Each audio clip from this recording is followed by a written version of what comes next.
Hey everybody, what's going on? Hellmine here from Grab the Lantern, bringing you another video today. Today's video is going to be a patch note rundown, as we do have patch 6.24 coming out tomorrow. So as always, I will be running through the patch notes, highlighting the salient points, and kind of talking about what I think the changes will accomplish, or what they might do to the current meta. So, the first important thing to note is that the 2017 ranked season will be starting during patch 6.24. So if you've been taking some time off from ranked, or if you've been excited for the Season 7 ranked play and you can't wait for it to start, good news for you, it's going to be starting soon. So get out your good champions and let's do this. Speaking of champions, in patch 6.24, Camille will be releasing to live. I'm very excited to see kind of where she's going to be played and what her effect on the game will be. I think she's going to be quite strong indeed upon release. Would not be surprised at all if I saw some nerfs, but she also looks like a high skill cap champion, so it'll be interesting to see kind of how she goes. Moving on, Akali is back in the patch notes again this time around. Apparently Riot decided we're alright with Akali having the bonus damage on towers thanks to her passive, just to make sure. So now Twin Disciplines can be used against structures, so Akali has a little bit more of a split push threat now, so she can actually kill turrets. Bit of a minor buff. Azir is also getting buffed in this patch. He's been out of the game for quite a long time now, but he's coming back. Riot has buffed his passive, Shrima's Legacy, so his tower now his tower gains more AD as the game goes on to be in line with all other turrets, and also gives less gold when summoned, so Azir can feel a little less bad about summoning towers that then the enemy team kill and pocket some gold for it.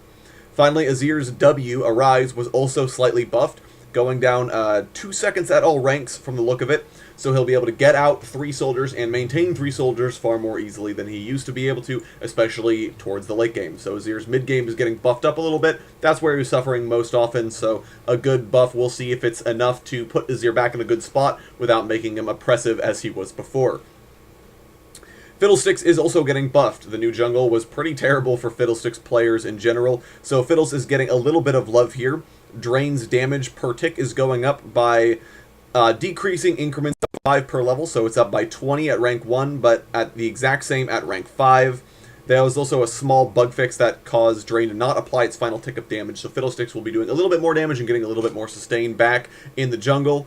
Darkwind's cooldown has also been reduced by a decent amount, 3 seconds at rank 1 and down to 1 second at rank 5. Obviously that's the decrease, it is not actually a 1 second cooldown, wanted to clarify.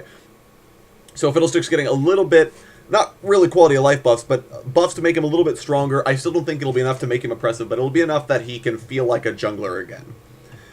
Fizz, meanwhile, is getting a few clarity improvements, just quality of life changes. Chum the Waters now has a few different things changed for it. So fishes that miss will now display their attachment radius to enemies, so you can know if you can step around the fish safely or if you're accidentally going to get it stuck on you. With fishes will hop onto enemies instead of instantly teleporting to them. So again, you'll know, oh, that fish is on me now instead of instantaneously appearing.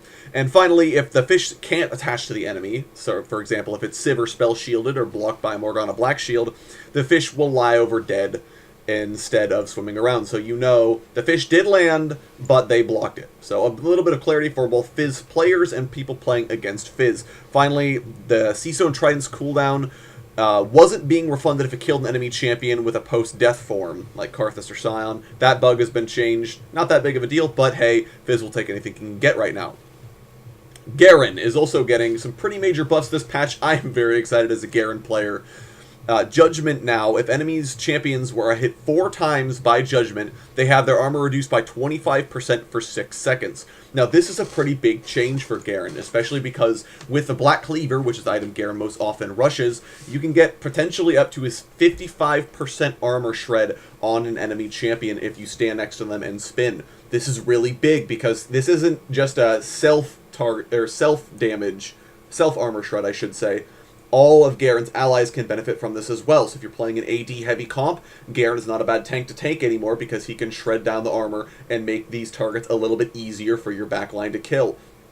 The other thing is this gives Garen a reason to exist in games besides just pure damage. Right now he doesn't really hold up to the likes of people like Darius and Alawi and Volibear. Now he's a juggernaut that actually has a reason to be picked. So I think overall these are good changes and will hopefully lead to a little bit more Garens getting played. Ivern, however, is getting nerfed to kind of stop the buff train that we had going on. Ivern has been really, really strong now that people have figured out his difficulty curve, as I kind of mentioned in a previous podcast, and so he's rightfully getting smacked a bit with the nerf bat. It's not that big of a deal. Trigger Seed, his E is going up by 20 mana at all ranks, and the movement speed slow has been gutted. Thank God, because a 70% slow for 3 seconds was really kind of silly. Now the slow scales from 40 to 60% by max rank. Definitely a nerf overall. Still a good nerf because it was making Ivern's early ganks way too consistent by just walking at you until the shield popped, and then automatically landing the root collar for the snare. Ivern will be a little bit weaker now, but I think it keeps his unique strengths intact. Katarina is getting some weird changes. That's a lot of numbers there, but just in case you want a brief rundown, essentially the issue is Katarina's daggers weren't scaling off of anything besides champion level. So once you finish maxing Bouncing Blades, you didn't really do any more damage. Shunpo didn't really do that much more damage. Preparation obviously does no damage, so Katarina's damage tanked in the mid-game once she finished maxing Bouncing Blades.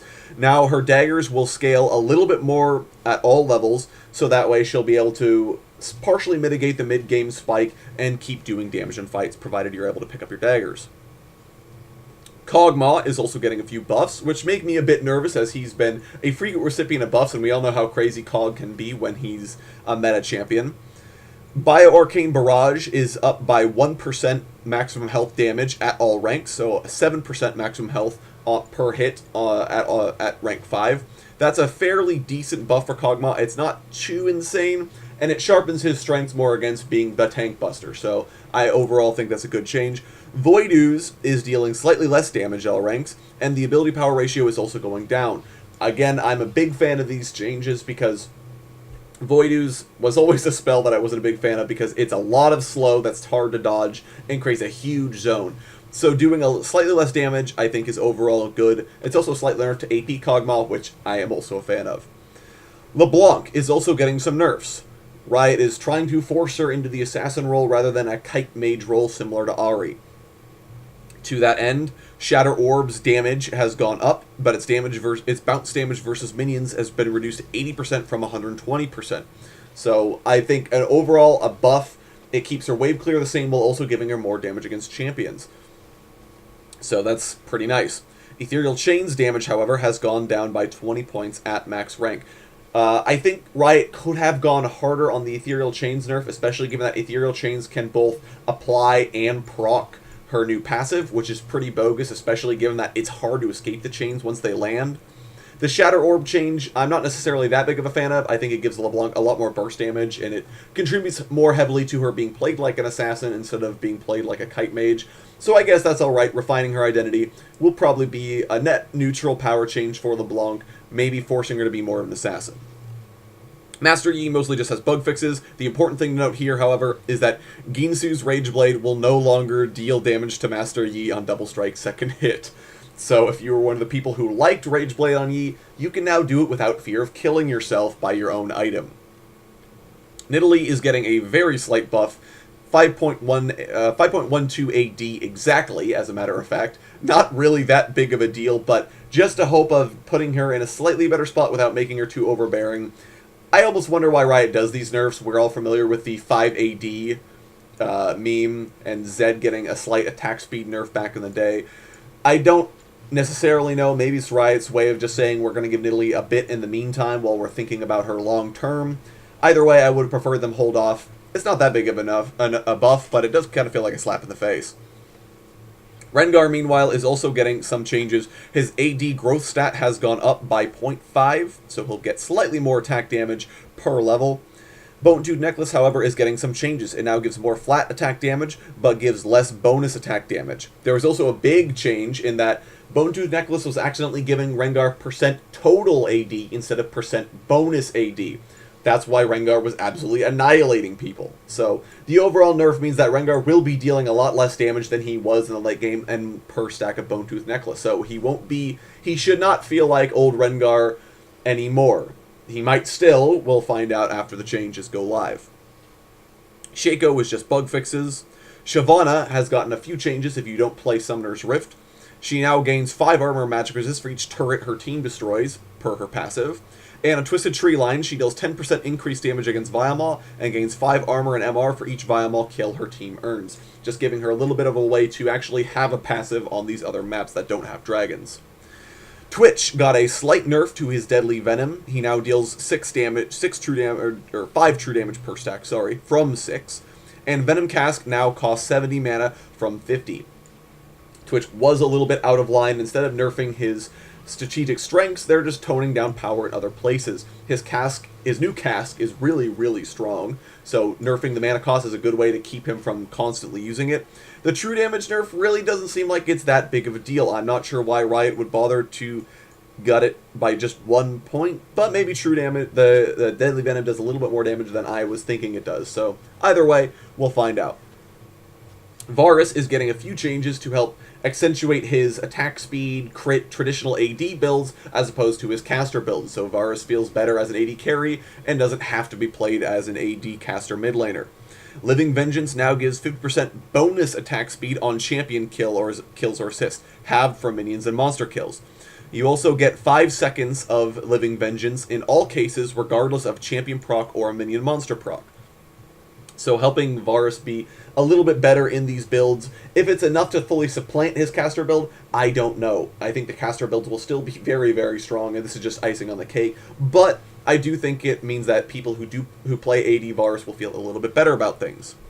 Vayne is getting nerfs. You can stop singing the Hallelujah chorus. It's great. It's not as great as I would have liked, but it is a nerf.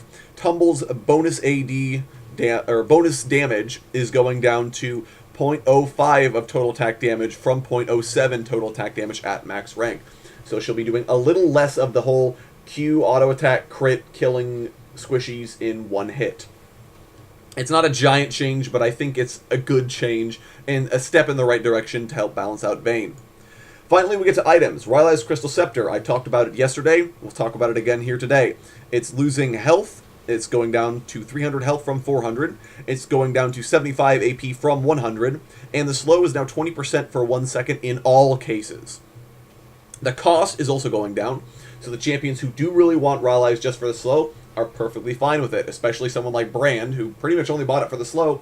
You are just fine with Rylai's the way it is now. However, the mages that bought Rylai's because it was a giant beef stick of an item that gave you everything you wanted, maybe not so much anymore. The health nerf, I think, is in particular really nice because it makes mages a little less tankier, and I think that's something that's been needed because currently mage atomization makes people just insanely tanky. However, that does bring the unfortunate point that Mordekaiser is sadly going back to the garbage can. Rest in peace, Mordekaiser. May your rework come soon. Haunting Guise is also getting a slight change. It is going down in gold. It now builds out of an Amplifying Tome Ruby Crystal plus 665 gold from 765 gold. So total cost down 100 gold. Leandry's cost is down as well. Really not that big of a change. I don't think very many people are buying Haunting Guise, Leandry's Torment in general, but hey, if you're Brand, you're happy. Finally, there have been a couple of changes in regards to how the jungle works. We've had a few jungle changes because we're still sorting things out going into the season, not the preseason. So, plants will no longer proc champion passives that proc on basic attacks. So, Caitlyn won't get Headhunter stacks, Nocturne won't lose Umbra Blades, and Draven's Spinning Axe won't be consumed upon hitting a plant, which is really nice, and I'm sure a lot of people are excited about this, especially Sona mains who want to hit the plant but don't want to lose Power Chord. Red and Blue buff are also getting some changes. Blue buff in particular has a huge nerf in that it no longer grants 15% AP. That's a lot of ability power going into the game, however, it now lasts for 120 seconds. Which I think is a lot nicer of a change, and I will trade that for the extra AP any day of the week. Finally, red buff is, basic attacks no longer deal a tick of red buff's damage on hit, but they still apply and refresh the effect, so dinking someone repeatedly with red buff won't deal a frankly insane amount of true damage. The red Brambleback is also getting a slight nerf to its base magic resistance, going down to 20 from 26. Not really that big of a deal, but does help magic-based junglers that have been having some troubles with the red Brambleback. Also, we finally have an answer for the whole Lee Sin takes Krugs in red and then ganks your lane at level 3 while you're still level 1. Krugs now only grant 62.5 experience on first kill from 125. This means that you will have to take 3 camps in order to actually hit level 3, if you do the whole Krug's red thing. So this is a pretty big nerf to the early pressure junglers, especially Lee Sin, while not really nerfing the champions who didn't want to clear Krug's anyways. Finally, we get to mastery changes. Courage of the Colossus now is getting a few nerfs because it is giving a giant shield in lane and making it really, really difficult to kill champions like Maokai, sorry, not Malphite. But it's making it very difficult to kill him. So the cooldown is going from 45 to 30 seconds at levels 1 through 18. So you have a lot more opportunities to punish the champion while Courage of the Colossus is on cooldown. The shield per nearby enemy is also going down to 5% for a total of 25% if you happen to get every nearby enemy in the effect. Courage is still going to give the clutch shields when you need them, but it won't be giving them so much in lane where it's absolutely ridiculous. Fervor of Battle is getting some buffs. We're trying to bring back Fervor as a Keystone Mastery so that way we can stop running Warlords. Stack duration now lasts 6 seconds. You only can get 8 max stacks. However, you also gain 1 to 8 attack damage per stack based on levels 1 through 18. So that means that the total max attack damage you can get is up to 64 at level 18. This is a pretty big buff. You're going to be doing a lot more damage, especially at all stages of the game, and it's easier to get stacks while you're moving in and out of fights. So Fervor, will it be enough to supplant Warlords? I don't think so, not unless you absolutely gut Warlords, but it is a nice change, and it means that it's a bit of a nice option for champions that can stack it effectively, like Caitlyn and Ashe. That is going to be it for the patch note rundown today. I hope you guys enjoyed watching it. If you enjoyed this video, please leave a like, leave a comment down below if you got something to say, and please consider subscribing if you enjoy the content, as it does help support me in what I do. Thank you guys so very much for watching, and I will talk to you all later.